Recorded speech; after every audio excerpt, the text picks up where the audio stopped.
Look at this footage. Summer of 1942. It seems the Third Reich's power has no limit. Sevastopol has fallen. The Wehrmacht is racing towards Stalingrad and the oil of the Caucasus. And here in the north, something is happening that's hard to even call war. It's a systematic annihilation. Hey folks, your weapons history guide here. Today, a story you won't find in standard textbooks.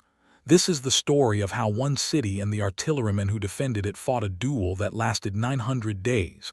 And it's the story of how Soviet guns and rockets became the true gods of war. Smash that like button, subscribe, and hit the bell. That's what helps us uncover stories like this. Let's get into it. Imagine an order, not just to take a city, but to wipe it off the face of the earth, along with its inhabitants. This isn't a metaphor. This is the Führer's order from September 29, 1941. And to carry it out, the Germans gathered an artillery zoo from all over Europe. This is the 406mm French Schneider. Its shell weighed almost 2 tons. And it wasn't aimed at factories, but at the Hermitage Museum, at hospitals, at schools. And it was here in this hell that true counter-battery warfare was born, our answering duel. Imagine the work of an artillery scout. You locate an enemy position by its flash and sound. You relay the coordinates. You fire a spotting round. You hear over the radio, your shell correction such and such. You adjust your aim. And you unleash a storm of fire on the enemy.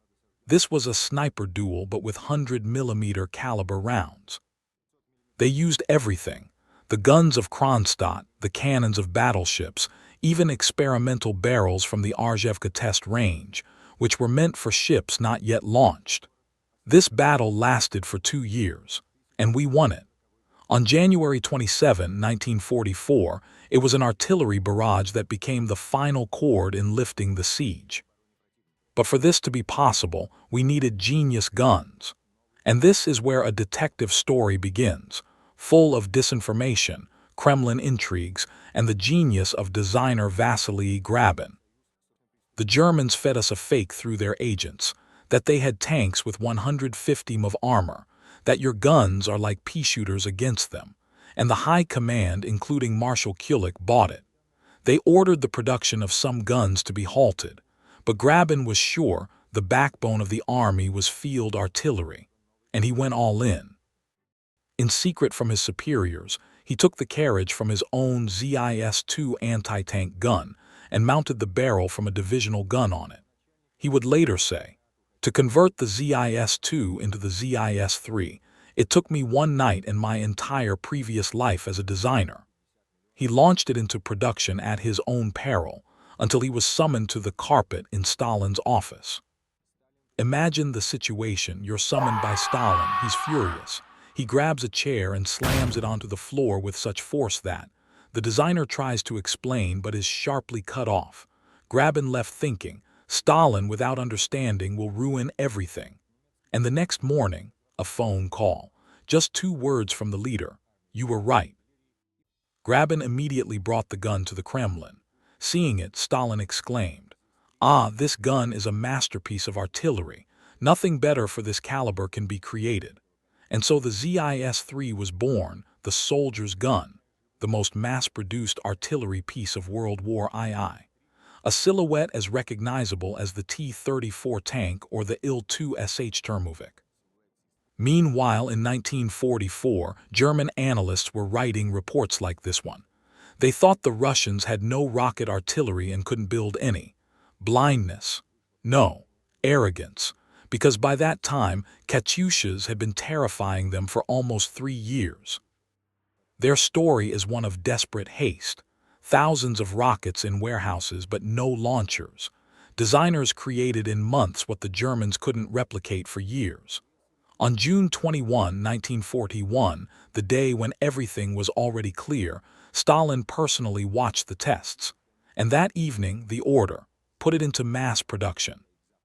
The first salvo by Captain Flerov's battery near Orsha on July 14, 1941, was a shock.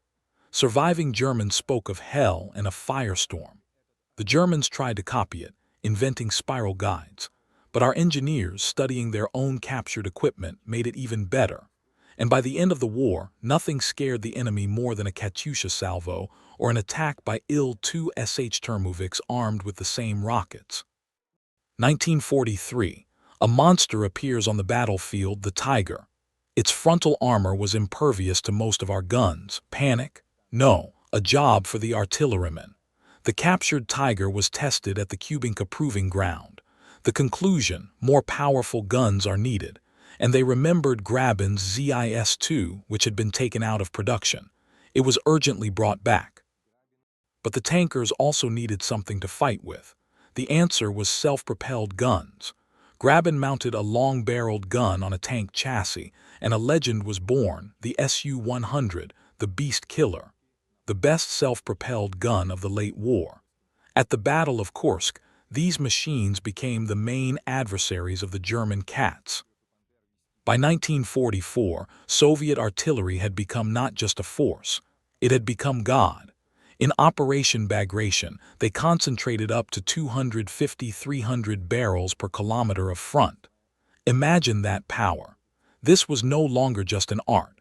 It was a science, artillery offensive, where a rolling barrage literally plowed through the enemy's defenses to their full depth. The final exam was the assault on Königsberg, a fortress city.